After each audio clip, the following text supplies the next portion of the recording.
বিচ্ছেদ। সেদিন এক রাশ অভিমানের পূর্ণ রূপ দিলে, নাম তার বিচ্ছেদ। আমিও আর অবাক হইনি। সম্পর্কের তিক্ততা তোমায় যেন তীব্রভাবে গ্রাস করছিল প্রতিনিয়ত। কিন্তু আমার এই তিক্ততার নাম ছিল ভালোবাসা। বুঝলে প্রিয়, বিচ্ছেদ আর ভালোবাসার কখনো মিলন হয় না। তবে পারতে না বিচ্ছেদের কালো ছায়া দূর করে ভালোবাসতে আমায়? পারতে না আমাকে এক রাশ কাঠগোলাপ খোপায় গুজে দিতে? পারতে তো বেলা বসে রঞ্জন হয়ে থাকতে? না, সেদিন সত্যিই তুমি পারোনি আমার ভালোবাসা ফিরিয়ে দিতে। আহা, মুহূর্তের মাঝেই কি সুন্দর নাম দিয়ে দিলে, বিচ্ছেদ। আজ এত বছর পরেও আমি সেটার অর্থ খুঁজে পাইনি। তবে কি আদৌ সেটা বিচ্ছেদ ছিল, নাকি সম্পর্ক বয়ে না নিয়ে যাবার তালবাহানা? শত শত প্রশ্নের মুখে আজ প্রায়শই দাঁড় করিয়ে দেই তোমায়। মনে আছে তোমার আমাদের শেষ দেখা গোধূলির বিকেলটা? কত শত স্বপ্ন দেখালে চোখে চোখ রেখে, শুকনো বকুল ফুলের মালা বানিয়ে হাতে পরিয়ে দিয়ে।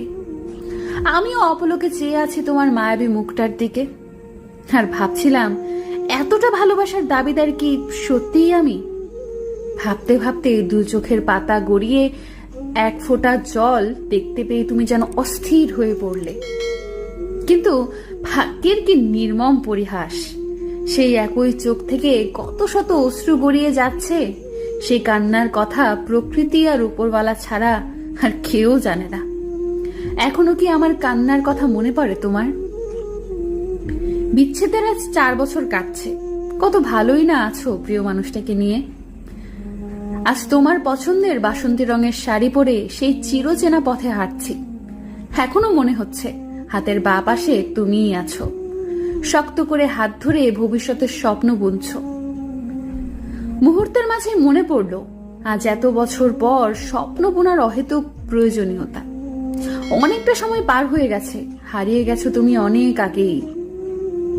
তুমি আর আগের তুমিতে সীমাবদ্ধ নেই, তবুও মনের কোণে এক সমুদ্র ভালোবাসা জন্মেছে তোমার প্রতি। সেটা কেবলই একপাক্ষিক, তবুও মাঝে মাঝে তোমাকে দেখার তীব্র ইচ্ছে জাগে আমার। মনটা বড় উতলা হয়ে ওঠে তখন। দৌড়ে গিয়ে ছাদের এক কোণে বুক ভরে নিঃশ্বাস ছেড়ে বলি, হাজার বিচ্ছেদের পরেও আজও ভালোবেসে তোমার নামে কাব্য লিখি। ভালো থেকো প্রিয়।